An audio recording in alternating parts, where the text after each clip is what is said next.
Tavoli à frente do seu projeto vai muito além de criar um espaço bonito. Nós cuidamos de cada detalhe, orçamento com fornecedores de confiança, acompanhamento diário da obra e entregamos o seu lar pronto para você morar junto da sua família. Juntos, visitamos lojas, escolhemos os melhores acabamentos, móveis e decorações que traduzem a sua personalidade. Com um projeto minucioso e lista de compras detalhada, garantimos que você tenha total clareza do que será entregue. Do orçamento à execução, você não precisa se preocupar com nada. Nós cuidamos de tudo para você. Como nesse projeto de 172 metros quadrados, entregue pronto para uma família que sequer morava no Brasil. Nós respeitamos as suas necessidades, tempo e estilo de vida. Aqui, o seu lar é pensado, criado e entregue sem preocupações. Baixa pressão na rede? Chama o Semasa. Dúvidas na fatura? Chama o Semasa. Precisa de atendimento? Chama o Semasa. 33449000. Liga ou manda um zap.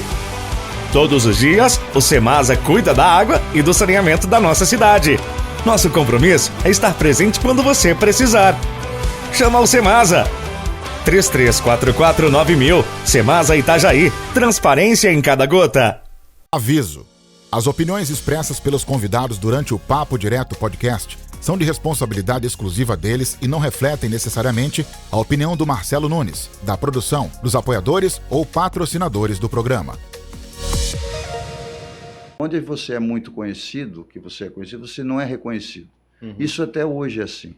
Eu sou muito mais reconhecido fora, até fora do país, do que ter um reconhecimento aqui. Eu acho que o reconhecimento que eu tenho aqui ainda é bem pouco para aquilo que eu valorizei a cidade, eu sempre falei que eu sou de Itajaí. Sim. Os outros países estão vindo aqui buscar os meninos de 15, 16 anos, mesmo de time grande, porque não tem vínculos, são baratos, e eles vão ensinar os fundamentos lá na Europa. Entendeu? Aí se torna um grande jogador. Ah, mas por que não estava aqui? É brasileiro. A gente nem sabe que tem os jogadores lá. Por quê? Eles saíram daqui para aprender fundamento lá. Meu pai tinha que ensinar a ficha de inscrição, que na época era ficha de inscrição. Meu pai não estava. A minha mãe também não podia assinar. Eu falsifiquei, viajei assim. Hoje já passou, já não dá mais. Agora não dá mais para cancelar o registro. Não vai perder os 3 pontos, mas foi assim que eu estreiei no Marcílio. Fala aí, pessoal, tudo bem por aí? Começando mais uma edição do Papo Direto e hoje mais um programa pra lá de especial. Recebo aqui no estúdio uma das lendas do futebol de Santa Catarina e do Brasil, Toninho Camarão. A gente vai falar sobre a carreira dele no futebol, como jogador e também na preparação física, porque antes do programa o cara já estava me dando uma aula por aqui. A gente já tá no ar.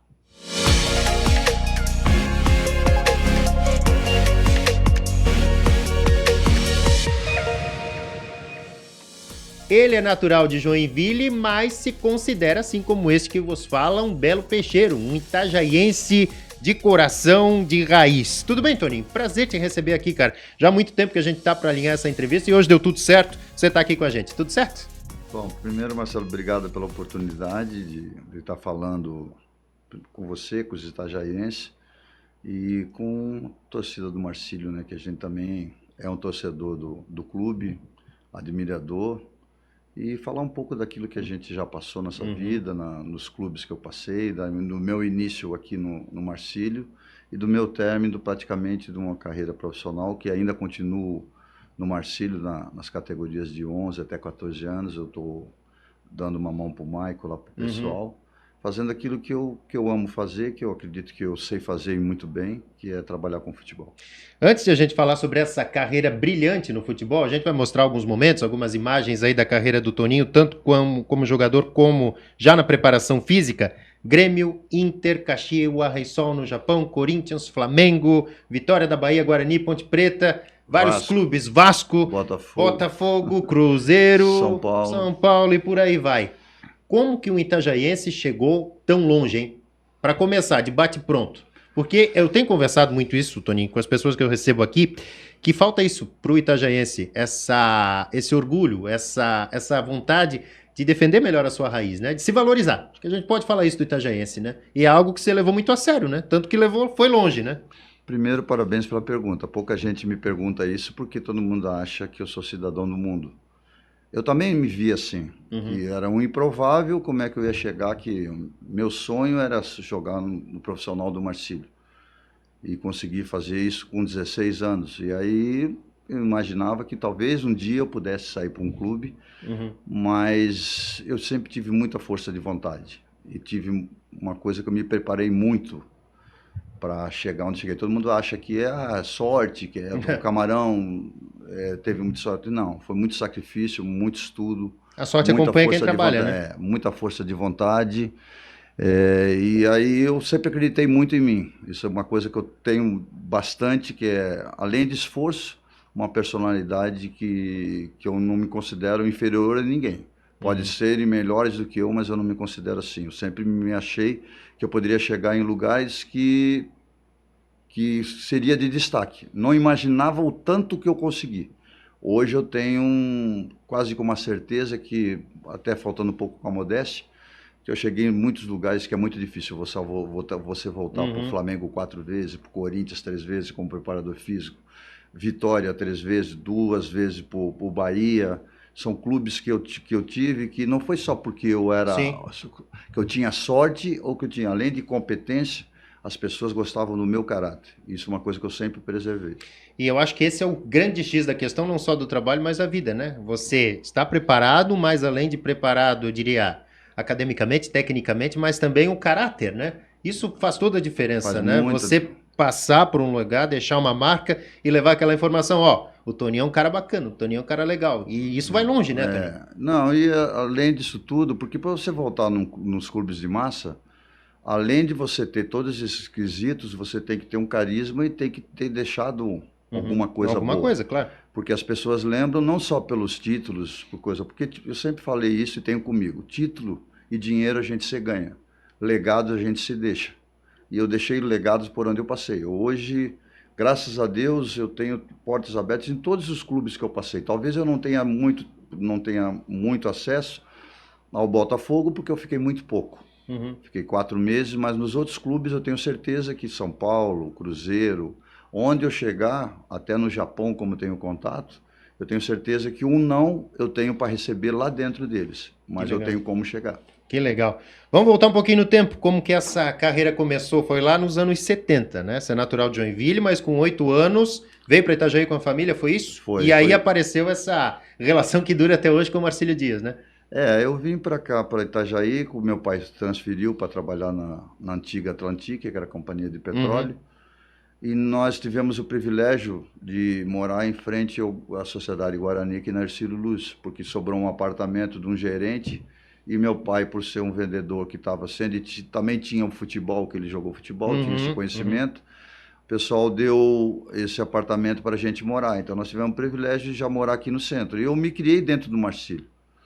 E fiz toda a minha infância dentro do Marcílio, jogando futebol com o pessoal ali, com o Mail, com o Toro, que até a família continua morando ali, da Lene, que eu conheci pequena. Hoje todo mundo fala Dona Lene, eu conheci ela, coisa que é uma maravilha de pessoa. Então eu me criei dentro do Marcílio, eu conheço aqueles cantos da arquibancada, em cima da coisa, era uma das brincadeiras nossas que a gente fazia, que hoje a gente vê que é loucura, mas jogar bola dentro do campo. Então eu me criei dentro do Marcílio, eu tinha essa paixão, fui começando, e ali despertou a chance de a gente completar os coletivos. Na época o Marcílio era um pouco amador ainda, e a gente completava os coletivos. Isso em 70 aí? 77.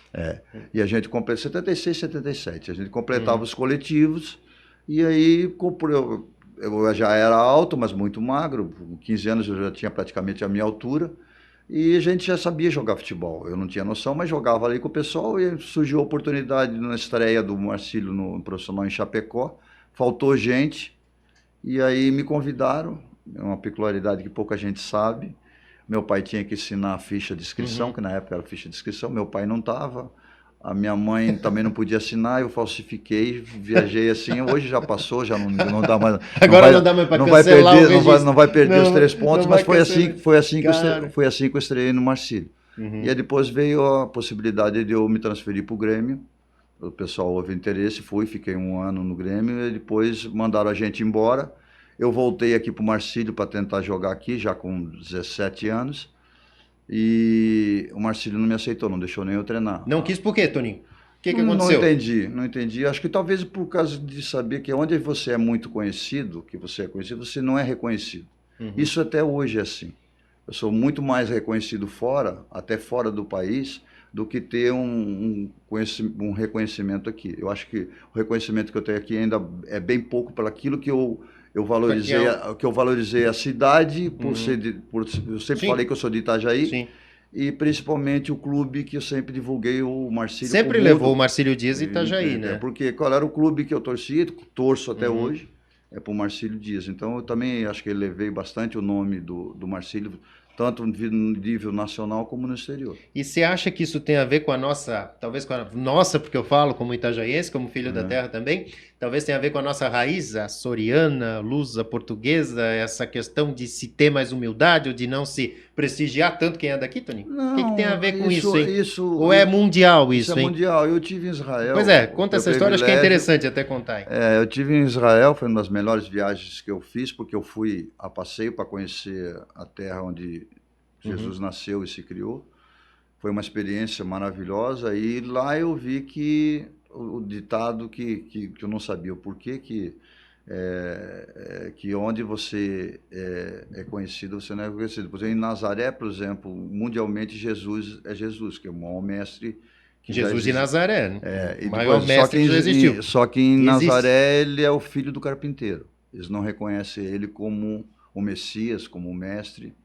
Poucos que tem, então lá foi uma coisa que me chamou a atenção. E já complementa, né, Toninho, e atesta o que diz na Bíblia, né, de que o profeta não é bem visto em casa, né? Não é bem visto em casa. Talvez tenha sido talvez por esse aspecto, mas a gente sabe disso, mas eu não tenho nenhuma mágoa, continuo gostando daqui, continuo morando aqui, meus filhos moram aqui, minhas filhas, uma só que está em Salvador agora, mas todo mundo é aqui, meus netos, então continuo aqui, continuo com a minha vida e eu sou um cara muito bem realizado, eu acho que eu tenho um privilégio de ter conquistado muitas coisas que muita gente gostaria de ter, então hoje eu vejo o quanto que eu conquistei, o quanto que eu já coisa e ainda tenho para conquistar.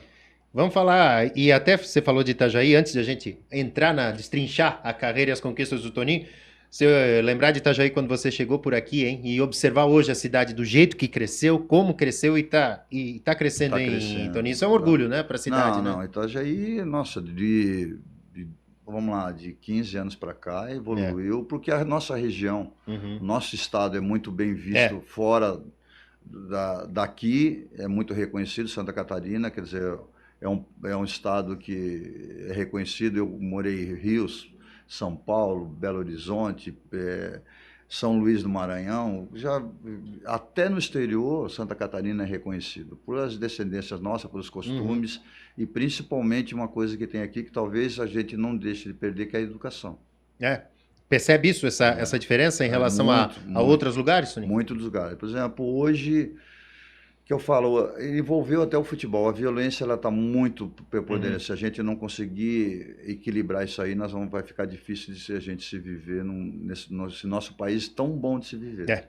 Isso é complicado, porque nós temos um país abençoado, né? Muito. Falando com a experiência de quem conhece o mundo, né? Aí tem a ver com as decisões das pessoas, com quem se elege para governar o país e a própria sociedade em si. Né, Toninho? Eu acho que as pessoas precisam entender melhor seu lugar no mundo, né? E no Brasil também, né?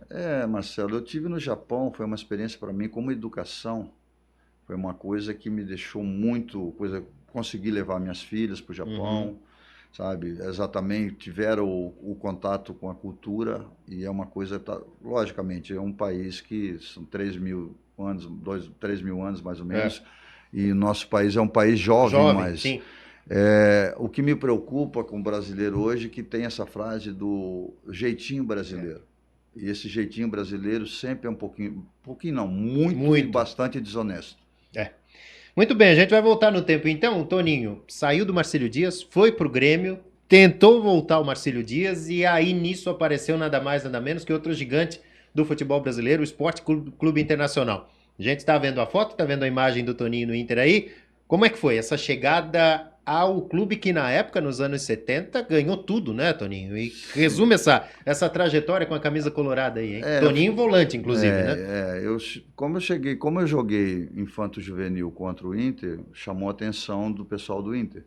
E eu não tinha essa dimensão, porque o Inter realmente era uma potência. O Grêmio era a segunda força. Era a gangorra Grenal já naquele tempo, né? Já era período um, período outro. Então, assim, o Inter, o Grêmio tinha sido campeão em 77, quando eu estava lá. Tá? E aí o Inter perdeu o campeonato de 78. Em 79 nós fomos campeões. Só que eu já estava no profissional. Mas quando eu recebi o convite, eu não acreditei muito. Mas foi através do Falcão, que sabia, me viu jogar e viu o Mauro Galvão, e nós dois fomos dispensados juntos. Pois é, conta essa história, porque o Grêmio fez essa proeza de demitir o Toninho Camarão e o Mauro Galvão, é isso? Fomos. E aí nós fomos só que eles trouxeram 2 jogadores também, que a gente... Entendeu depois? Entendeu depois, que foi o Baidec pro lugar do Mauro Galvão e o Bonamigo pro meu lugar. Então, não foram 2 que foram campeões mundiais em 83. 81 brasileiro, 83. Então, foram campeões mundiais. Então, não foi por acaso. Só que aí nós fomos pro Inter, eu subi primeiro que o Mauro ainda. Eu nunca imaginei que eu poderia jogar no profissional do Internacional com Figueroa, com Falcão, com Batista, sabe? O Carpegiani estava saindo. Eu nunca imaginei, a gente só via os caras passar de carro, alguma coisa. E por causa de um jogo que eu fiz, o pessoal ia viajar, estava vendo atrás do campo. Num jogo só, eu chamou a atenção do treinador, que era o Minelli na época, e ele gostou e falou, eu quero esse garoto treinando com a gente. Na época você era júnior? Seria hoje? Juniores, né? Eu só joguei esse jogo. Fiz, acho que, se eu não me engano, foi 6 gols que eu fiz nesse jogo. E aí, despeitei, vim para cá, para Itajaí, fiquei aqui um pouco, 2 dias, e voltei para Porto Alegre. Quando cheguei lá, me apresentei e falei, para você se apresentar no profissional. Falei, mas eu não imaginava nem jogar nos juniores, porque era uma seleção do Inter na época, eram vários jogadores de muita qualidade. E, inclusive, o Chico Assis mora aqui, o Mauro, o goleiro, jogava na época nesse time. Então, era um time do Internacional muito bom de juniores. Eu nunca imaginava que eu poderia jogar nos juniores. Eu sabia que tinha que treinar muito como eu treinava.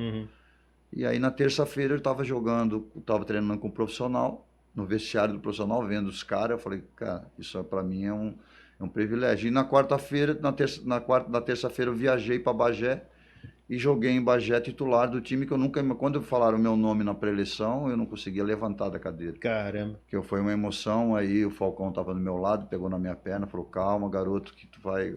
Lá não é garoto, é guri, né? É guri, né? Calma, guri, que... Por mais que o Falcão seja catarinense, né? Mas ela adoece também. Mas assim, foi isso aí, eu joguei, daí não desci mais para os juniores. Fiquei já no profissional, joguei bem nesse jogo, foi assim... E com 18 anos eu era campeão brasileiro invicto. Cara, é um título que eu não sabia que ia levar todo esse tempo, que já tem são 47 anos. 47 anos. Vamos encher a tela aqui, Emerson, mostrar esse time de novo? Porque é o time de 1979. E olha que eu sou gremista, viu, Toninho? Mas eu acho que dificilmente alguém fará isso que esse time fez aí, né? Detalha pra gente aí, da esquerda pra direita aí. Quem tá aí nessa foto aí?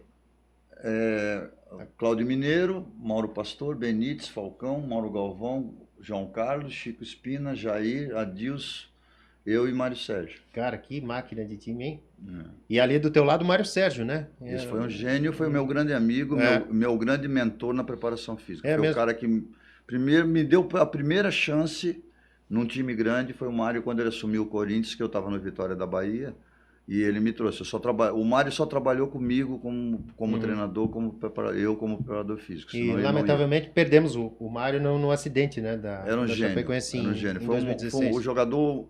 Eu vi jogadores técnicos, como aí o caso do Falcão, do Mauro Galvão, eram jogadores acima da média, mas igual gênio com a bola, de habilidade, o maior que eu vi foi o Mário Sérgio. Olha que eu já vi jogadores jogar. Essas últimas gerações aí. Eu tive o privilégio, que uma coisa que estava... Tem um pessoal querendo lançar um livro meu que me alertou. Que dessa última geração eu só não treinei o Neymar. O resto todo. Paquetá, o Vini Júnior, todos passaram a minha última passagem no Flamengo, eles estavam subindo. E as pessoas não têm... Volta àquele ponto, né? Olha o nível dos jogadores que esse cara treinou, falando da preparação física. Caras aí que hoje estão prestes a disputar a Copa do Mundo, né? Então, você veio numa sequência de craques, né, Toninho? Você era um craque também, primeiro como jogador e depois como preparador físico, né? Como jogador, eu fui um jogador... Hoje, pra época, vamos comparar. Hoje seria equivalente a quem? Falando de uma Série A, uma Série B do brasileiro. Direta a opinião do Toninho Camarão agora. Eu seria melhor que o Casemiro. É mesmo? Sem falta de maneira. O Casemiro eu acho um jogador, um zagueiro volante. Entendeu? Mas como ele é o capitão da seleção hoje, por exemplo, na minha época, por exemplo, o Dunga, que foi 2 Copas do Mundo, era meu reserva. Então, para ver o nível, né? Mas eu nunca imaginei jogar na seleção brasileira, porque o nível daquela época de 80 era muito. Todos os times tinham 2, 3, 4 craques. Tanto que a dupla Grenal sempre reclamou que não convocavam os de lá, né? Sim, era para os caras que eram convocados do Sul, porque a mídia era no Rio, São Paulo. Eram mais divulgados, né? Não tinha como hoje com a internet. Sim, hoje um vídeo viraliza. Já viraliza história, né? De uma maneira rápida, né? Então, por exemplo, o Ronaldinho Gaúcho já pegou essa época. Ele fez 2, 3 jogos, a valorização foi lá em cima ele teve uma coisa, mas eu peguei essas gerações aí, eu ajudei muita gente a ficar rico. Ajudei. Sensacional. Toninho, conta pra gente, após a saída do Internacional, a carreira ela seguiu em alto nível, né? Ainda a gente não vai falar da preparação física, ainda seguindo enquanto jogador. Fui pro Cruzeiro. Isso em 80? 81. Saiu de um gigante para outro gigante do futebol brasileiro. Como foi essa passagem por lá? Só que a estrutura do Cruzeiro não era o que eu peguei agora como preparador físico. Já tinha a Toca 1, mas a organização era muito baixa. Tinha muitos jogadores, mas eu joguei 1 ano e meio no Cruzeiro. Fiquei como titular, eu era capitão do time com 22 anos, com o Nelinho, com o Joãozinho, que era tudo seleção brasileira na época, Eduardo Amorim, que depois eu vim trabalhar com ele no Corinthians. E ali eu fiquei 1 ano e meio, mas o Cruzeiro atrasava pagamento, muita coisa. Aí houve interesse do São Paulo, e o presidente da época não me negociou. Ia me trocar pelo Almir, irmão do Tonho Gil, e não houve essa troca. Eu falei para ele, então eu não quero mais ficar aqui no Cruzeiro, eu quero ir embora. Aí ele falou, não, São Paulo você não vai. Aí ele me negociou com o Guarani de Campinas, que tinha sido campeão brasileiro em 78. Aí eu vim para Campinas, fiquei 4 anos e meio no Guarani, depois me transferi para Ponte, fiquei mais 4 anos. Aliás, tem um capítulo interessante nisso aí, porque esse cara que está com a gente aqui no estúdio foi a primeira transação, a primeira transferência direta, eu diria, do cara que pula o muro, né? Vai pro rival dentro da mesma cidade. Nada mais, nada menos do que Guarani e Ponte Preta, que a gente sabe que é uma das rivalidades das maiores no interior do Brasil, né? Conta essa história pra gente aí, como é que foi? E os dois estádios são próximos, né? São próximos. O Brinco de Ouro e o Moisés do Carelli. Mais ou menos 1.000 metros um do outro. O Brinco é embaixo, o Moisés do Carelli em cima. E eu estava há muito tempo já no Guarani, 4 anos, eu era o capitão, e eu tive uma discussão com a torcida, que eu comprei a briga não, eu defendi os jogadores e falei que a torcida não estava sendo paciente com os jogadores, não estava entendendo que era um time que era ganhador, mas estava passando um mau momento, e aquilo ali ficou meio... E eles começaram a querer me encostaram, trocou a diretoria.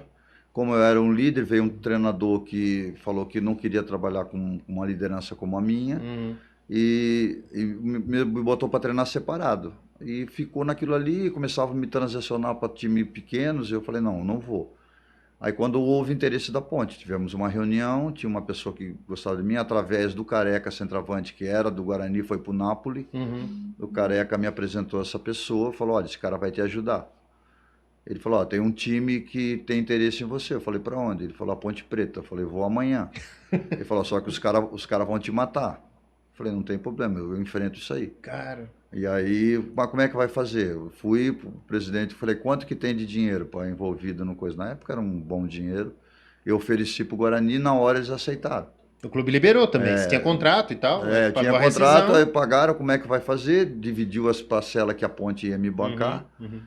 E eu falei que ia voltar para Santa Catarina, que eu não queria jogar mais, que eu estava comprando meu passe, que eu tinha um dinheiro, que eu ia comprar o passe, que eu ia voltar para jogar aqui no Marcílio. Usei o Marcílio na época como Como ponte. barganha aí. Aí eles me venderam, eu comprei o passe, deu o cheque, eles me deram a rescisão de contrato, eu saí dali, fui no cartório, eu registrei.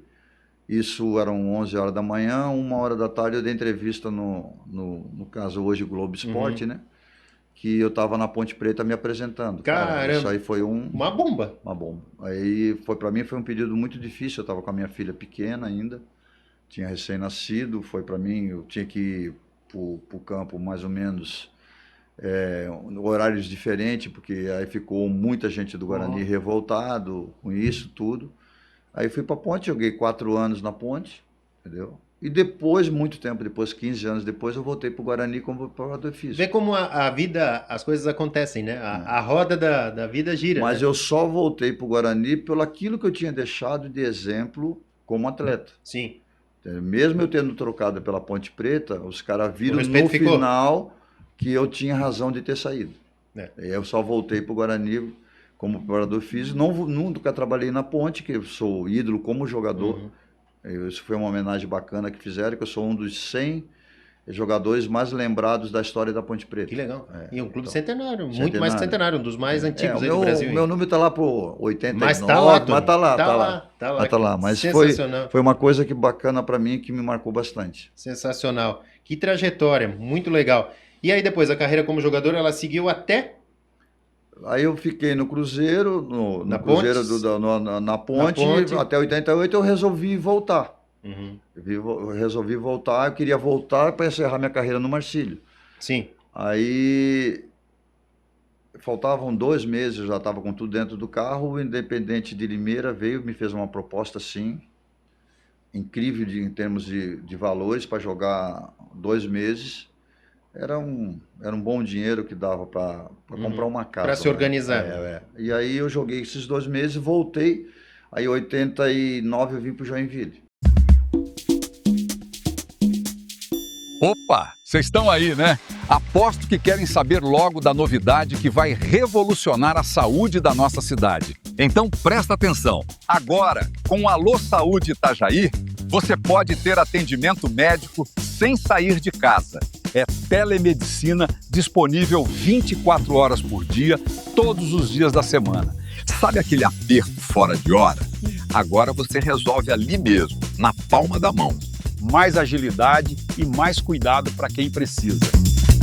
E o Alô Saúde Itajaí ainda ajuda a desafogar as unidades de saúde, deixando o atendimento mais eficiente para todo mundo. Para orientação, triagem e consultas por telefone, WhatsApp ou aplicativo. É saúde ainda mais perto e mais rápido. É Itajaí cuidando de você. Só tem que saber onde está o teu celular. Vocês não viram o meu por aí, não?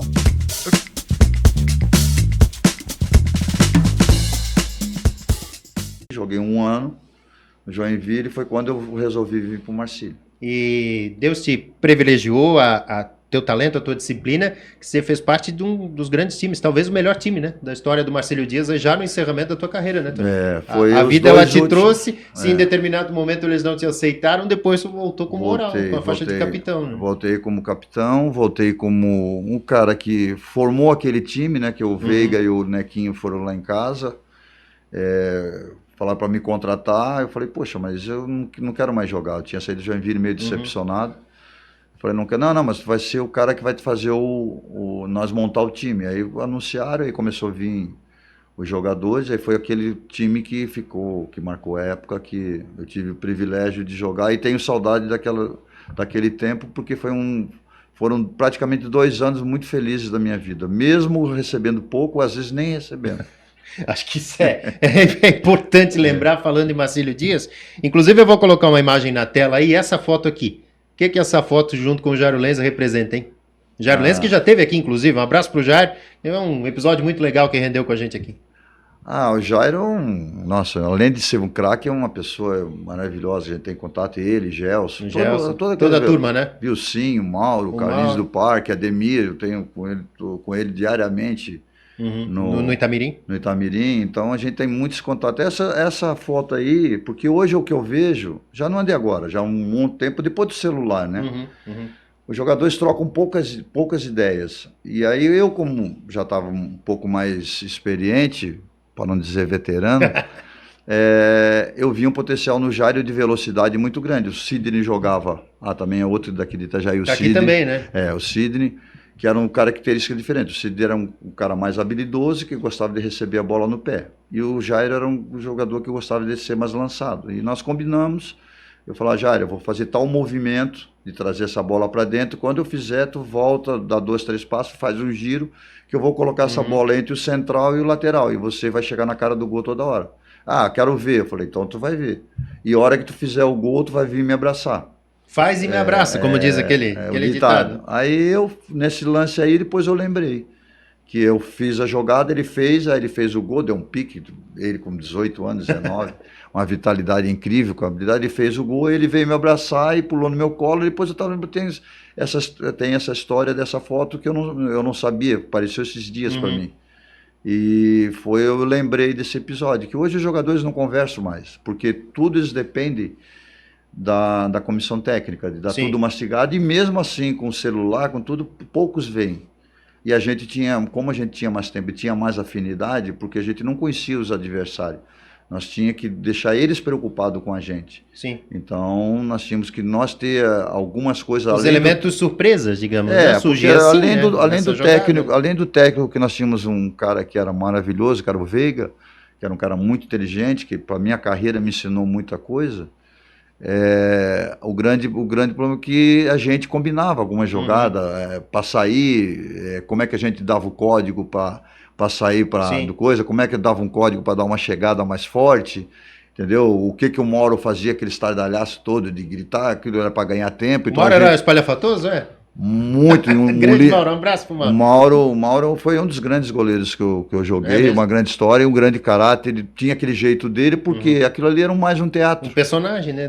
Porque ele saía para discutir com a gente discutia com ele, aquilo ali era tempo que ganhava, até pegar a bola voltar, isso eram maneiras que a gente conversava sobre isso. Não era treinado, nós arrumávamos esses artifícios para a gente ganhar os jogos, porque eram times difíceis que tinha em Santa Catarina, e o Marcílio ainda não tinha o nome que tem hoje. Eu acredito que o time do Marcílio começou a ser um pouco respeitado nessa nossa época. E falar em Marcílio, o Toninho, por que você acredita que até hoje a coisa não deslanchou, falando em Marcílio Dias, de resultado? Porque nós estamos bem localizados, numa região que é a mais rica do estado, tem torcida, falta apoio, falta incentivo, falta organização. Dentro de toda essa tua experiência, o que falta ainda para a coisa deslanchar de vez, hein? Marcílio, falta um CT. CT. Porque todos os times que eu trabalhei que tem dimensão, tem um CT, tem onde treina. Como eu falo, eu brinco com todo mundo, como é que você vai formar nadador sem piscina?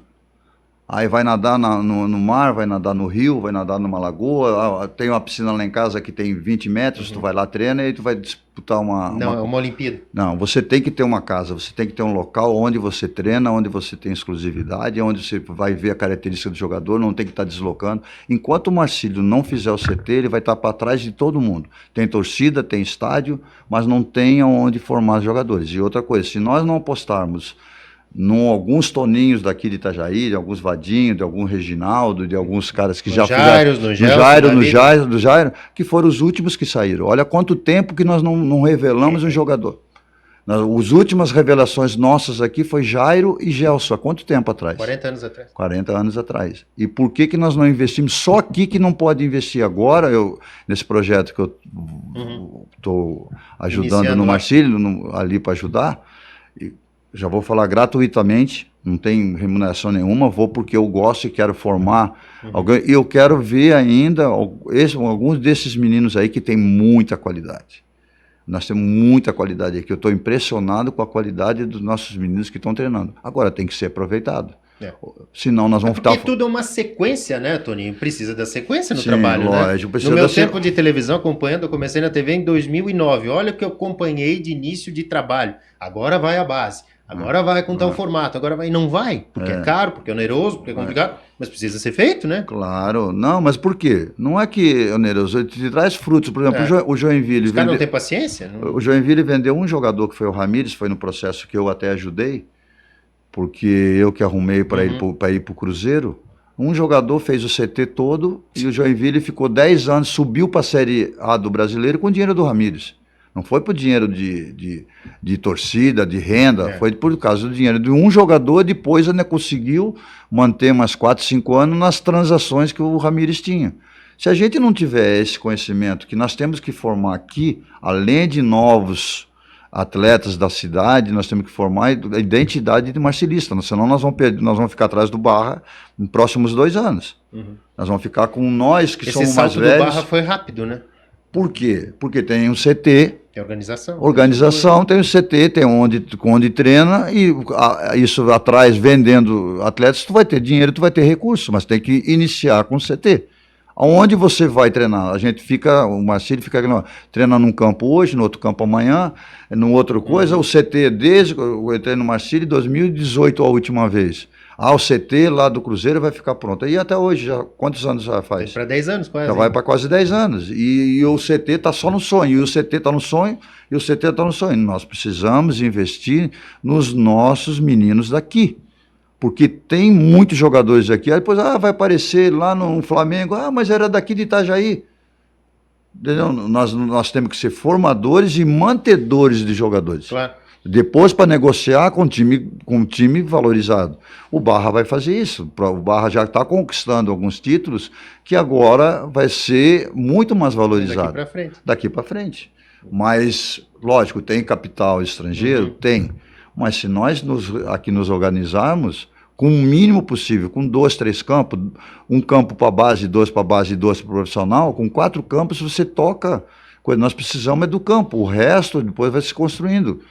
Vestiários, a estrutura de departamento médico, tudo isso tem. O Marcílio, hoje, nós só temos o estádio desde a minha época que eu joguei. Quanto tempo faz isso? Entendeu? O mesmo estádio, né? Vai se remendando, se ajeitando, e também nós estamos em 2026, né? Agora parece que vai ter uma arena, mas nós vamos ter uma arena... Mas vai ter? Quando? Vai começar? Mas vamos lá, se a gente tiver arena, e vai treinar onde? Nós vamos ter só o local do espetáculo. E nós vamos ter artistas que são jogadores que falta base. Porque todo ano, assim, acaba o campeonato, tem que contratar. Tem que contratar. E quais são os meninos daqui que tem que a gente manter? Pelo menos tinha que ter uma base. Não, o Marcílio hoje tem os meninos aqui que são daqui, que nós vamos vender e que para iniciar um campeonato nós temos. Hoje não temos. Esse time que vai estar aqui vai valorizar uns 3 ou 4 jogadores, que os outros times ou o empresário tira, ou a gente não tem poder aquisitivo nem de intimidade de conseguir segurar. Vai passar. Então fica todo ano contratando, acerta, erra. Tem que parar de errar, né? Parar de errar, o erro faz parte, mas tem que acertar uma também, né? Tá na hora, senão né? Tá na hora, né? Não dá mais, o que está acontecendo hoje, Marcelo, no futebol? Nós estamos pretendendo hoje os nossos daqui, como está no Brasil também, não é só isso, e trazer estrangeiro. Hoje você vê um time de futebol, o que está acontecendo? Sim. O Flamengo tem 7 jogadores estrangeiros, o Atlético Mineiro tem 8, todos os times... Grêmio, o Inter, todos eles. Todo mundo tem estrangeiro. O Inter e Grêmio sempre tiveram. Até com a ligação da Argentina, do Uruguai. Da Argentina, né? Tem ali, mas os outros times hoje você não está investindo em base. Então nós estamos ficando para trás em relação aos outros países. Por quê? Os outros países estão vindo aqui buscar os meninos de 15, 16 anos, mesmo de time grande, porque não tem vínculos, são baratos, e eles vão ensinar os fundamentos lá na Europa. Entendeu? Aí se torna um grande jogador. Mas por que não estava aqui? É brasileiro. A gente nem sabe que tem os jogadores. Por quê? Eles saíram daqui para aprender fundamento, lá foi o que nós sempre fizemos. Hoje nós estamos copiando os europeus, desculpa até fugir um pouco da... Mas fica à vontade, claro. Mas nós estamos copiando os europeus em maneira de treinar sistema tático, entendeu? Sistema funcional como hoje, analítico, que se fala muito hoje, jogar entre linhas. Se a gente não sabe o básico, que é dominar uma bola, se é fazer um passe, se é fazer um cabeceio, hoje não se ensina mais. Então como é que você quer escrever um livro se você não sabe escrever? E nós estamos começando assim, nós estamos começando pelo livro sem saber escrever. Falta a base, né? Literalmente a base. O básico, base, né? Palavras parecidas aí. Doni, voltar um pouquinho na tua carreira, faz uma lista aí dos craques que você jogou junto, dos jogadores mais famosos e dos treinadores aí. Sei que foram muitos, mas vamos relembrar uns aí. Falcão, Figueiredo e assim por diante, hein? Consegue lembrar? De bate-pronto aí? Não, vai, nossa. A gente vai ilustrar enquanto ele fala para você. Que eu joguei, eu vou falar aqueles que eu joguei. Em vários clubes, em várias épocas. Que eu joguei junto. tá? Eu considero assim os fenômenos que eu joguei, que eu Isso. vi jogar. Falcão, Mauro Galvão, tá? Eu posso até esquecer de alguns, mas Zenon, Careca, Jorge Mendonça, isso foi os que jogaram comigo. Jogaram contigo. Ailton Lira, que poucos lembram, mas era um fenômeno, jogou no Santos, canhoto, sabe? Era um cara fenomenal. Depois no Cruzeiro eu peguei Nelinho, Abel Braga, que não era um grande jogador, mas era um grande líder, capitão. Joguei com Eduardo Amorim, Joãozinho, ponta esquerda, que os mais antigos vão saber. Mas eu falo, aqui de Itajaí eu vi alguns craques. É mesmo? Muito. Aqui eu vi Reginaldo jogar, que não vou nem falar dessa minha época que eu joguei, mas eu vi Reginaldo jogar. Antes esses, né? Que eu joguei, eu tive o privilégio de jogar, participar um pouco junto, Sérgio Mafra, Nico. Os mais antigos vão dizer assim, não, realmente o Camarão sabe de bola. E depois, aqui nesse grupo nosso de 89, tinha grandes jogadores. Vou falar os que foram mais famosos, claro. O Gelson, o Jair, mas o Sidney é um grande jogador, o Ademir era um grande zagueiro que hoje jogaria em time de Série B, Série A tranquilamente, sabe? Talvez o Mauro não jogasse pela estatura dele, que era baixo, mas já... Pela liderança, pela espírito, liderança, né? Aqui, mas tá na minha seleção, um Rosemiro, que jogou no Palmeiras, jogou como eu já tinha jogado em Inter, Grêmio... Cruzeiro, Guarani, Ponte Preta, jogava nesse time do Marcílio. A gente tinha um Douglas Onça, foi um jogador que jogou com a gente aqui, que encantou, Gilmar Madeira. Então, assim, a gente teve uma safra, né? Uma safra, coisa. Mas, assim, agora, como preparador físico, cara, aqui nós vamos ficar aqui conversando. A gente já vai entrar nessa lista, enquanto o Toninho pensa, em que momento surgiu a preparação física na tua vida? Você viu que a carreira estava se encaminhando para o final, enquanto atleta, enquanto jogador de futebol, e aí deu aquele estalo, Toninho? Não, vou me preparar, já gosto dessa questão do treinamento, né? Você falou que sempre gostava de treinar. Como é que surgiu e como conciliar os estudos, a vida de jogador de futebol, hein? Foi difícil. Essa foi uma bela pergunta, todo mundo acha que é fácil. Por quê? Porque às vezes eu treinava de manhã, de tarde, tinha que ir para a faculdade à noite fazer atividade física. E o pessoal me cobrava por eu ser atleta. Então, tu joga bola, tem que ver. Tem que ser o melhor, então tem que ser na corrida, no atletismo, eu tinha que fazer natação, eu tinha que fazer a prova prática. Então, para mim foi um aprendizado, mas eu sempre tive uma fascinação que eu peguei os melhores preparadores físicos, eu tive esse privilégio também, porque eu ter jogado em time grande, eu peguei, por exemplo, o Gilberto Tim, que foi um fenômeno da preparação física, que foi o inovador, depois o Tom Fritzen. Peguei o Bebeto no Guarani, que foi depois do São Paulo, foi seleção brasileira. E também foi um grande mentor da minha carreira, foi o Pedro Pires de Toledo, de Campinas. Foi um cara que me ensinou muito como conduzir. Foram os dois caras que eu me espelhei muito. O Veiga como treinador e o Pedro Pires, que talvez pouca gente conheça, mas foi um cara que com uma índole ímpar, um caráter de comandar. Ele falava... Na preparação física, o treinador que vai escalar, eu tenho que preparar todo mundo bem. Para entregar o jogador melhor, pronto. E eu tive sempre isso aí, fui aprendendo, aí eu fascinei pela fisiologia, eu gostava muito da fisiologia, porque eu acho uma responsabilidade muito grande você mexer com o corpo humano, claro. Principalmente em alto nível, porque você discute com o médico, com o fisiologista, com o nutricionista, você tem que estar a par de muitos conhecimentos, porque dar treino físico, eu sempre falo para o pessoal, você dá treino, exercício é fácil, agora por que você dá exercício e o que você vai atingir, porque quando você vai lá na academia e imprime a ficha, tem um porquê, né? Daquela, né? Fazer tanto para trabalhar, só que não é também fazer por fazer, imagino eu, né? Não, você tem que conhecer o corpo humano, cada ser é individual. Quando você quer treinar um bando, você não vai conseguir. Então não tem uma coisa, cada ser humano é individualizado, você tem uma coisa, além do que muita gente esquece que nós somos seres pensantes. Nós temos vontade, temos personalidade e temos coisa. Se o atleta não acreditar no seu trabalho, não adianta você ser o melhor. Pode estar treinando com o melhor preparador, melhor treinador. Se ele não confiar... A gente vê, e aí voltando ao desempenho profissional de jogadores, né? Os caras bons de bola em grandes clubes, mas se não querem nada com nada, não vai acontecer, né? Não tem. E aí você tem que ter a liderança, a sabedoria de você saber se impor. Sim. Eu, quando fui pro Flamengo a primeira vez, todo mundo falava, pô, eu quero ver agora tu treinar o Romário.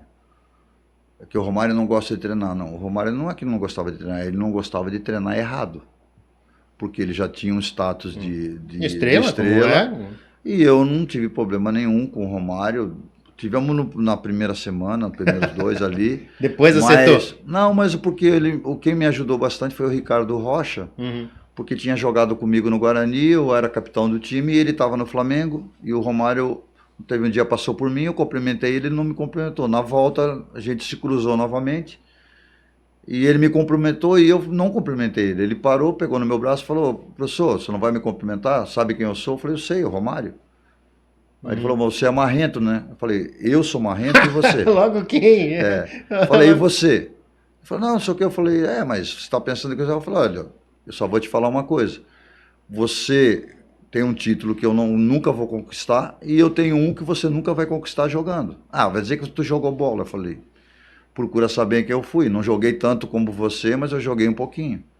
Só que ele saiu, ficou coisa. Aí eu estava no campo preparando o treino, veio ele e o Ricardo Rocha rindo.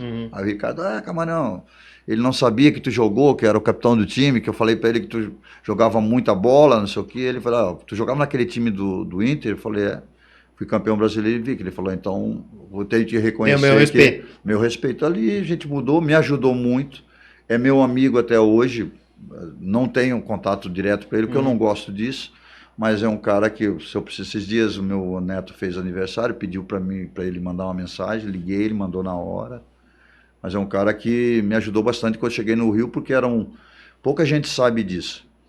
Porque uma comissão técnica não sou só eu como preparador físico. Claro, tem mais gente envolvida, muita gente envolvida. Eu lidero, por exemplo, assim, uma liderança de 18 pessoas. Nutricionista, fisiologista. Só de auxiliares eu tinha no Flamengo 4. Entendeu? Que estrutura, hein? Isso em que ano? 2009, a última vez que eu tive, 2012. Campeão 2009, saí, depois voltei em 2012. Foi a 4ª vez que eu voltei para o Flamengo. Mas aquele do Romário? Do 2009 foi 99. 99 com o Romário. Com o Romário. 99, fiquei até 2001, fui tricampeão carioca, aquele gol do Pet. Do Pet, clássico, né? Do coisa contra o Vasco, que o Vasco era um timão. E depois eu saí, depois fui campeão da Mercosul, fui campeão da Copa do Brasil. Aí voltei em 2005, fiquei mais um ano, ganhamos só o Carioca, se eu não me engano. Aí eu saí, depois voltei em 2009 para ser campeão brasileiro. Aí depois saí em 2010, voltei em 2012 com o Zico. Foi a última vez que eu trabalhei no Flamengo, em 2012. Eu saí em 2013 que eu vim para o Joinville. E você falou das portas abertas, Toninho, nos clubes, né? Deve ter gente famosa nesse celular aí, hein? Você tem muito contato no meio da bola aí, hein? Da amizade, da parceria que se formou ao longo do tempo, né? Porque muitas vezes se vê o jogador, aquela marra, aquela pinta, né? Na televisão, nos jogos aí, os caras são gente simples, como do contato da resenha de todo dia. Assim, né? Tem bastante coisa. Eu tive o privilégio de decidir, eu estava fazendo mais ou menos uma conta nesse cara que está querendo fazer alguma coisa para frente. Eu trabalhei com mais de 3 mil atletas já. 3 mil? Então eu ajudei bastante gente. E consegui, assim, não agradar a todos, mas a maioria. Eu tenho tanto por exemplo, o Chiquinho, que agora é auxiliar do Marcílio. Ele me falou uma coisa que eu não sabia, que o Chiquinho tinha jogado no Flamengo. O Chiquinho Lima? Lima, teve no Flamengo. Você procura saber que ele teve lá. E legal. eu também me surpreendi quando ele me falou. Ele teve no Flamengo e ele me falou uma coisa que, professor, sabe o que me chamou a atenção? Eu sempre gostei do senhor, que lá no Flamengo o senhor me tratava igual ao Romário. Entendeu? Que era. Eu sempre tratei todo mundo igual. Não tem porque estrela ou não, sempre tive isso aí. Graças a Deus tive. Com as estrelas eu tive probleminha com 1, 2. Pontuais, mas cara que se eu falar todo mundo sabe, com esse também daria problema. Mas não tive muitos problemas não, porque eu tive o privilégio sempre nos clubes que eu fui, ou eu cheguei na final, ou fui campeão. Não teve erro. Vai. Foi pouco, eu acho que o time que eu não cheguei nenhuma final foi o Botafogo, que eu fiquei pouco tempo. No Vasco estava encaminhando, 2008 estava encaminhando fomos até a semifinal da Copa do Brasil. Mas o Edmundo arrumou uma confusão lá em Recife, brigou com todo mundo, perdeu o pênalti no jogo, fomos desclassificados. Mas o time estava bem. Quando saiu o Eurico, que saiu todo mundo, que o Roberto assumiu, eu também fui mandado embora junto, porque o pessoal achava que eu era da turma do Eurico. Da turma. Eu não Da tive, antiga gestão. mas assim, não teve tive bastante privilégio de estar nos clubes. E no São Paulo, que também não consegui chegar nem a decisão de título, mas foi uma experiência maravilhosa para mim, como foi o Japão, né, em termos de organização. Fala um pouquinho dessa passagem pelo Japão, sobre no Kashiwa Reysol, né? Um dos grandes clubes do futebol japonês. Você esteve por lá no começo dos anos 2000, né, Toninho? 2002, depois da Copa do Mundo, foi uma brincadeira, porque o Edilson Capetinha, eu já tinha trabalhado com ele no Vitória, no Flamengo, e nós saímos praticamente juntos do Flamengo. Com o Zagallo mandou ele embora, depois eu também saí, o Zagallo 2 dias depois saiu. Nós já tínhamos sido campeões, aí saiu. Quando eu assumi o Cruzeiro, logo em seguida o Cruzeiro me fez o convite, eu fui para o Cruzeiro, foi o início do ano de 2002. E aí o Edilson precisava de um time para jogar no coisa. E o Pet também estava para ir para o Cruzeiro. Aí o Zezé Perrella, na época, me chamou, perguntou, tu trabalhou com os dois, quem que você acha que dá para trazer os dois? Eu falei, não traga porque vai dar confusão. Vai dar, que dupla, hein? E daí era confusão no Flamengo direto. Depois eu fiz as pazes dos dois no jogo de despedida do Pet. O Pet é muito meu amigo, pediu para mim organizar para ele a festa de despedida, e que foi no Engenhão. E eu fui fazer com ele, aí retornei fazer a amizade dos dois, que não tinha amizade. Aí só que eu falei no Cruzeiro, falei, se nós temos o Alex aqui, o Alex estava encostado. Um outro cara que também eu ajudei. O Alex Meia. O Cabeção. O Alex Cabeção. O Alex estava lá, estava encostado, eu falei, porque a gente não tenta recuperar? Não, o Alex já deu, o Cruzeiro aqui ele não quer. E aí um dia eu encontrei o Alex na toca, ele sentado na descida da escada, sentei com ele, cara, e aí? Não, estou desgostoso daqui, eu quero ir embora, vou voltar para Curitiba. Eu falei, Curitiba, cara, já esteve no Flamengo, não foi bem, ele tinha trabalhado comigo no Flamengo. Eu até brincava com ele lá, uma curiosidade, que eu chamava ele de talento, que era um talento, né? Sim. Mas eu falava talento, e aí... Lá no Cruzeiro que eu falei pra ele, talento, mas não é de jogar, que tu tá lento. Está lento. Aí ele ria, e ele falou, não, mas eu falei, cara, vamos tentar. E em um mês, eu falei, vamos dar um mês pra você treinar. Aí ele falou, peguei, vamos embora. A minha mulher também não quer sair daqui. Aí foi aquele, onde ele fez aquele ano da Tríplice Coroa, que a gente ganhou tudo. Tava naquele ano no Cruzeiro, 2003. 2002 e 2003. Treinador era o? Era o Marco Aurélio. Aí nós saímos junto pro Japão em agosto. Aí foram pro Kashiwa. Fomos campeão mineiro da Sul Minas e da Taça dos Campeões. Aí o Vanderlei assumiu, eu fiquei ainda lá uns 15 dias com o Vanderlei. Aí a proposta consolidou que o Edilson, quando acabou a Copa do Mundo, o Edilson já tinha jogado no Kashiwa. Aí os caras fizeram uma proposta para ele astronômica, ele me perguntou se eu queria ir. Tá a fim de vir pro Japão? Eu falei, lógico, cara, Japão, é um sonho que eu tenho. Ele falou, então eu vou te trazer para cá. Foi onde ele me levou, fez acertei a minha rescisão. Aí eu levei o Marco Aurélio, o treinador. Que legal. Teve essa passagem também pelo futebol japonês. Toninho, falando da preparação física, por que hoje os jogadores estão diferentes, fisicamente falando, hein? Parecem mais fortes, mais pesados? O que mudou daquele tempo onde você jogava que pareciam mais ágeis, um perfil mais esguio, e hoje a coisa está mais física, hein? Na tua opinião profissional, o que aconteceu? Hoje, por exemplo, a tecnologia ela está muito grande, né? Hoje, por exemplo, quando eu comecei na preparação física, por isso que eu digo, é conhecimento, não era achismo. Sim, hoje tem baseado em dados hoje. Hoje tem muito preparador físico aí, infelizmente, desculpem os colegas de profissão, mas são mais preparadores de Instagram do que praticamente de conhecimento. É mesmo? Gostam de postar uma fotinho? Não, de postinho, de ver o que aquilo lá é bacana. Preocupado com o like? O like, é um aparelho aqui, o que mais me incomoda hoje é que eles estão adulterizando crianças. Hoje estão dando treino de adulto para crianças de 8, 9, 10 anos, que vai ter sequelas. Isso é problema dos pais. Sério? Os pais que querem que as crianças hoje façam treino de adultos. E não pode, fisiologicamente. Criança é criança. Criança é para jogar, brincar, trepar, subir, sabe? Mas não sobrecarga. Hoje estão dando sobrecarga em coisa. O que você tocou nisso aí, que hoje querem ser muito mais jogadores fortes do que habilidosos. Então, hoje o que está acontecendo? Uma coisa que no futebol brasileiro, principalmente nós estamos passando uma escassez muito grande. Todo mundo fala de campo, que não tem mais campinho de várzea. De várzea, não tem mais campinho, coisa que não, eu jogava bola na rua, que hoje não tem mais, não. Hoje nós não estamos se atendendo a uma coisa, a violência está acabando também com o futebol. Porque como é que você vai deixar, como eu me criei, várias gerações, até meu filho agora, jogar uma bola até 7, 8 horas na rua. Não joga, não se vê mais, né? Não se vê mais por quê? Porque não se pode, né? Não se pode. Trânsito, é a violência. Não, principalmente violência. Hoje tem sequestrador, tem pedófilo, tem um monte de coisa que você, até num prédio, eu vejo muito, convivo ainda com escolinha, fui o primeiro a ter escolinha aqui em Itajaí, que foi a do Marcílio. Hoje tem 40 e poucas escolinhas, entendeu? Com os pés. Mas eu acho que tem que ter a escolinha, porque onde você vai deixar teu filho em segurança? Os profissionais, lógico, têm que se especializar melhores, preciso ter mais respeito para as crianças, não querer adultalizar essas crianças. Criança é criança. Criança é criança. Então elas têm que brincar, elas têm que ter uma coisa. Então eu sempre preservei por isso. Mas hoje a violência você não pode deixar até num prédio.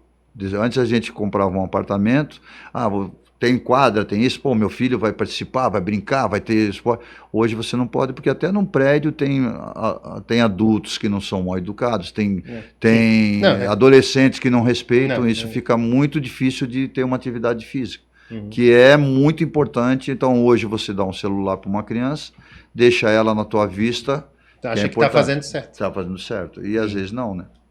Falando do trabalho social, como é que tá? Desenvolvendo um trabalho social já há um bom tempo, né? Você tem um trabalho bem forte no Itamirim Clube de Campo, né? Aqui em Itajaí, né, Toninho? Foi um espaço que o Itamirim, tenho que agradecer aqui publicamente, que foi um espaço que foi pelo Cláudio Verne que liberou esse espaço para mim, que era uma ideia que eu tinha há muito tempo, agora com o Celcinho também. Teve aqui semana passada, inclusive. O Celso, cara, liberou, tá tudo bem, a coisa vai. Já passaram mais de 200 crianças comigo ali, meninos, nesses 4 anos, sabe? Toda assistência, o clube cede o espaço e a gente vai tocando com a ajuda de Deus. Tem os admiradores, as pessoas que ajudam. Cara, é impressionante como Deus age, como vai na coisa. Quando a gente precisa de alguma coisa, sempre aparece alguém com a doação. Que legal. Agora na Páscoa eu estava com dificuldade, porque eu que bancava tudo.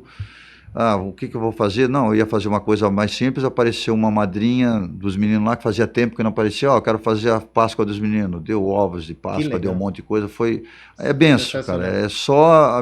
Aí as crianças, cara, já ajudamos alguns meninos a estar em clube, tem uns meninos que estão no Marcílio, outros já estão no Itajaí, já teve 2 que foi para o Juventude, um foi para o Cruzeiro do Belo Horizonte, que a gente caminhou.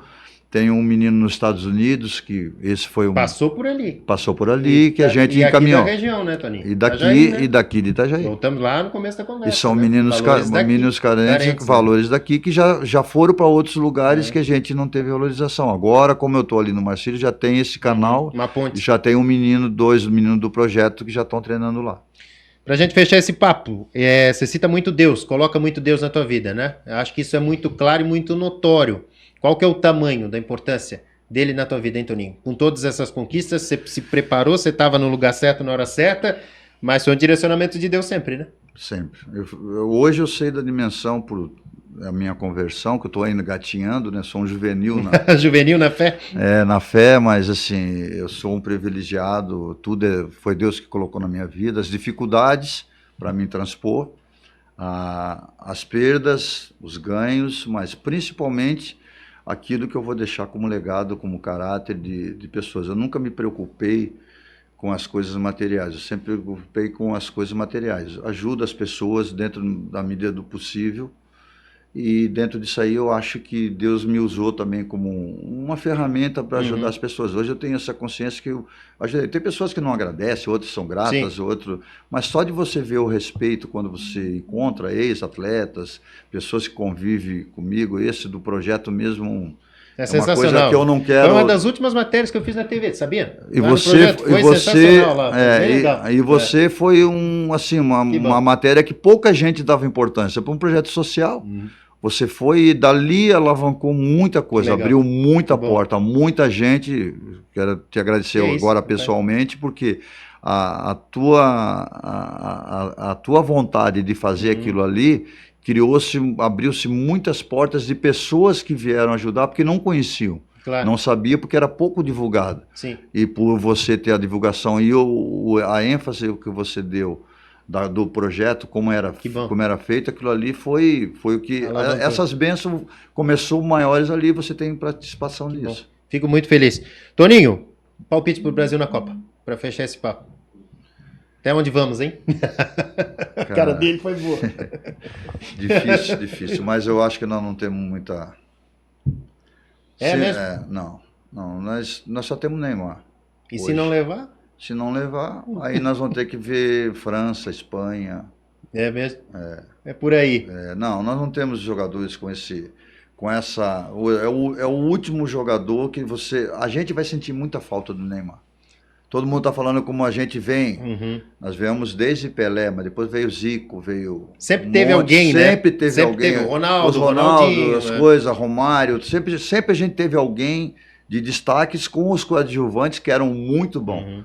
Nós já viemos há 15 anos só com o Neymar, que é de outro planeta. Todo mundo fala, o Neymar é isso. Gente, eu joguei futebol, eu vivo futebol, do futebol e para o futebol. Neymar é extraterrestre, é um dos 5 maiores que eu vi na minha vida jogar. A gente que joga bola sabe o que ele faz, aquilo que a gente não imagina nem no PlayStation, que o jogo faz tudo, né? Que faz tudo, não. Eu vi ele jogar pessoalmente, eu tive lá em Barcelona, conheci ele, sei porque o Neymar não é só o grande jogador, ele é um grande caráter, o que ele faz com as crianças, com o instituto dele, pouca gente valoriza. E não faz demagogia por isso, não se valoriza por causa disso, mas é um cara que, como jogador de futebol, pode falar o extracampo dele, porque nós brasileiros temos isso, né? Desvalorizar o que é nosso. Sempre o que muito é de fora é melhor. É o melhor. Só que lá fora, todos os jogadores que você vê do exterior, fala, se o Neymar não for, a Copa não vai ter graça. E você vê a importância, voltando até nesse ponto, eu assisto muitos vídeos do Nômade Raiz lá, que é um influencer que viaja na internet, aí só com a mochilinha nas costas ele vai, já teve no Vietnã, chega lá o cara fala, Brasil. Eu gosto um pouco disso. Quem é que fala? Bastante. Quem é que fala lá? Neymar. É o nome que é lembrado, imagina, no Vietnã, na Birmânia, na Tailândia, tipo... Qualquer lugar. E aqui, né, aí tem a pegação de pé, talvez o extracampo tenha pesado, que se valoriza demais isso, né? Na minha opinião, esse hiperpotencializa isso demais, e aí acontece o que acontece com Marcelo, ele, né? eu acho que foi um pouco do posicionamento dele político. Entendeu? Também. Entendeu? Claro que sim. Se estivesse no outro lado, seria diferente, talvez, né? Seria o que a gente fala, né? Cada um tem o seu lado político. Mas tem certas coisas que estão além de... Mas tem que ser muito óbvias, né? Tem que ser respeitado, entendeu? Então tem que ser respeitado. E hoje, toda essa polêmica que está, é porque quem monopoliza a CBF é a Nike e a Adidas, entendeu? E ele fez contato com a Puma. Como estão criando esse papo... Tem isso também, é? Que? Também tem isso, é? Que ele foi pro outro lado. A Nike manda muito tempo também, né? Não, mas tu imagina um produto, o Neymar jogando uma Copa do Mundo, sendo campeão com a Puma. Ele já triplicou o faturamento, gente. Isso aí sempre existiu no futebol. Ou assim, é porque ele não está jogando nada. Não, alguma coisa tem. Porque ele é novo? É porque ele é antipático? Não tem nada a ver. Entendeu? Se fosse por isso, alguns jogadores aí que não tem, o Romário não jogaria em lugar nenhum. O Vinícius Júnior também não é o auge da simpatia, né? Não é simpatia, mas ele joga futebol. Ele joga bola. Nós não queremos ele para humorista, para animar. Exatamente. Nós queremos ele para jogar futebol. Chama o Jorge Gastaldi daí. Lógico, então tu tem que ter... A gente no futebol, a gente sacrifica algumas coisas porque todo mundo começa a falar. E hoje a internet...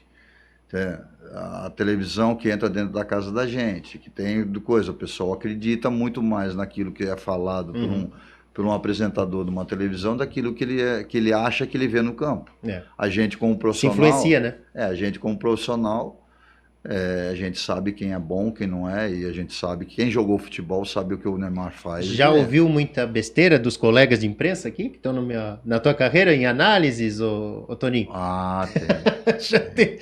Para quem jogou, porque eu admito, eu não jogo bola, não jogo, mas vivi disso boa parte da minha vida. Comentar, de analisar. Agora, tem cara que não sabe dominar uma bola, matar uma bola, e se acha o gênio, né? Não, assim, eu tenho uma coisa que talvez vai também ilustrar para ti aqui até o programa. Eu vejo muita gente, eu assisto futebol há 50 anos, há 20 anos, há 10 anos, eu vejo tudo quanto é jogo. Eu falei, tem gente que assiste futebol e tem gente que enxerga futebol. E tem gente que vive do futebol. Eu fico vendo hoje, que o vestiário. Que vestiário? Vestiário é para tocar de roupa, tomar banho e ir embora, gente. É o dia a dia, onde você convive, o que você apresenta dentro do campo. Não tem, eu posso não falar com ninguém, mas se eu chegar lá dentro do campo e eu resolver, todo mundo tem que engolir o atleta, tem que engolir, porque o cara dá problema, não sei o quê, só que ele vai lá e resolve. O cara vai lá e faz. Vai lá e resolve. O campo que mostra... que o treinador perdeu o vestiário. Perdeu os jogos, gente. Se você não ganhar jogos, não tem esse negócio. Que eu vejo umas coisas agora, só mudou o futebol da época que eu joguei, o material esportivo, os campos, muita coisa mudou.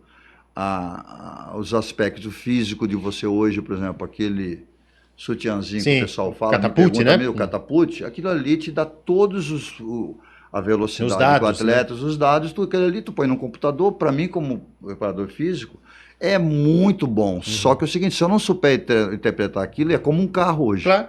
Um carro hoje você põe no computador, ele vai te dizer, olha, é isso, aquilo, mas como é que você arruma isso? Então, o preparador físico tem que saber interpretar isso. Então, hoje, veja, jogar entre linhas, abriu uma janela, fez isso, um 4-4-2 flutuante, jogou... Cara, perdeu a bola, eu tenho que recuperar. Se eu tô com a bola, eu tenho que jogar o atacante tem que matar e tem que botar lá dentro da casinha. Entendeu? Simples, né? Porque senão termina 0-0. Então o pessoal fica, tem umas coisas, lógico, você tem que evoluir. Por exemplo, hoje o VAR, você não pode ser mais violento, como era antigamente. Os campos padronizaram, que é muito bom.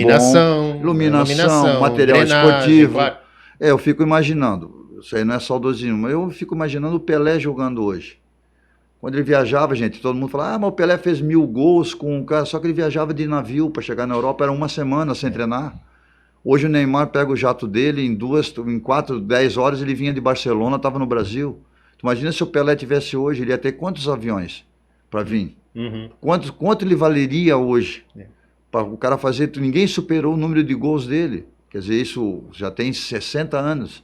E todo mundo fala, futebol está envolvido, se for falar os melhores de todos os tempos, os 50, nós vamos ter 20 brasileiros envolvidos. E hoje a gente tem não temos, né? E hoje nós só temos o Neymar e estamos desvalorizando ele pro resto do mundo. E o mundo hoje valoriza o Neymar. Para fechar, teu top 5 do futebol em todos os tempos. O Pelé não precisa nem questionar, que é o primeiro. Já que você viu muita gente boa jogar. Pelé é o topo. E aí? Maradona, Messi, Zico, quem vem por aí? Não, vou falar só brasileiro. Então vai. Tá. O top 5 brasileiro, então. Brasileiro, para mim, hoje Zico, o 2. Depois de Pelé. Tá. Depois de Pelé. Esquece Pelé, vamos lá. O Pelé Zico, é fora da extraterrestre. Zico, que eu uso. Os dois, o Ronaldo, eu trabalhei, tive o privilégio. O Ronaldo... O fenômeno e o Coisa e Romário. Então, no Coisa são 4. E o quinto, Neymar. O Neymar. Tá aí, belo top 5. Toninho, prazer, cara. Obrigado você pela coisa, desculpa. Não, a franqueza é isso aí, estamos aí pra isso. Obrigado, viu? O programa rendeu demais. Conta sempre comigo aí com os nossos espaços aí pra gente falar, que sempre a resenha rende. Eu não gosto muito, assim, você foi o segundo esse ano que eu fico feliz. Já, acho que eu encerrei coisa. Eu não gosto muito de estar... Mas rendeu, isso que ele não gosta, imagina se gostasse. Não, mas assim, eu acho que eu tenho que contar a minha história, porque a minha história... Pra valorizar, claro.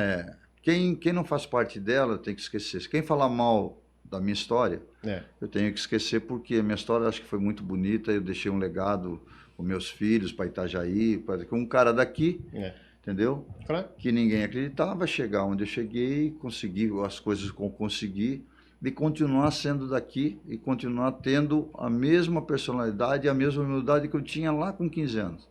Continuo com os mesmos amigos, eu vim aqui talvez você não saiba, pela gratidão que você Obrigado. deu alavancada no projeto e por aquilo que eu te vejo como repórter, como ser humano. Feliz. Sempre te achei um cara que sempre fez as críticas, mas sem ofender ninguém. É assim que tem que ser. É. Assim que a gente segue. Obrigado, Toninho. Eu te Abraço. agradeço aqui na frente de todo mundo e continue assim. Continuaremos, com certeza. Obrigado. Tá aí, então, depois dessa aula, esse papo direto de hoje muito legal com o Toninho Camarão. A gente volta na semana que vem, quinta-feira, 8 da noite, no YouTube. Fiquem todos com Deus. Tchau.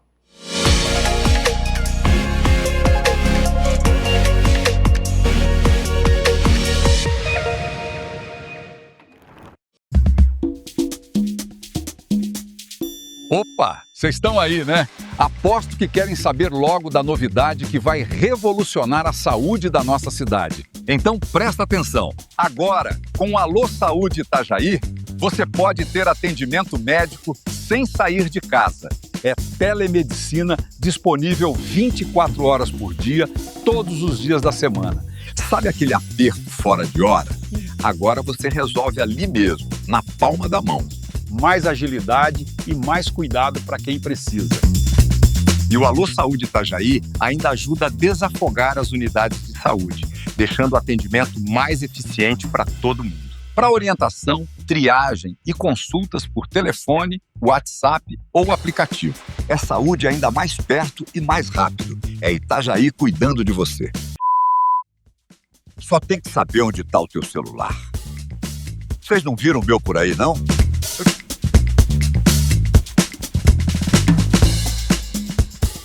Ter a Tavoli à frente do seu projeto vai muito além de criar um espaço bonito. Nós cuidamos de cada detalhe, orçamento com fornecedores de confiança, acompanhamento diário da obra e entregamos o seu lar pronto para você morar junto da sua família. Juntos, visitamos lojas, escolhemos os melhores acabamentos, móveis e decorações que traduzem a sua personalidade. Com um projeto minucioso e lista de compras detalhada, garantimos que você tenha total clareza do que será entregue. Do orçamento à execução, você não precisa se preocupar com nada. Nós cuidamos de tudo para você. Como nesse projeto de 172 metros quadrados, entregue pronto para uma família que sequer morava no Brasil. Nós respeitamos as suas necessidades, tempo e estilo de vida. Aqui, o seu lar é pensado, criado e entregue sem preocupações. Baixa pressão na rede? Chama o Semasa. Dúvidas na fatura? Chama o Semasa. Precisa de atendimento? Chama o Semasa. 33449000. Liga ou manda um zap. Todos os dias, o Semasa cuida da água e do saneamento da nossa cidade. Nosso compromisso é estar presente quando você precisar. Chama o Semasa. 33449000. Semasa Itajaí. Transparência em cada gota.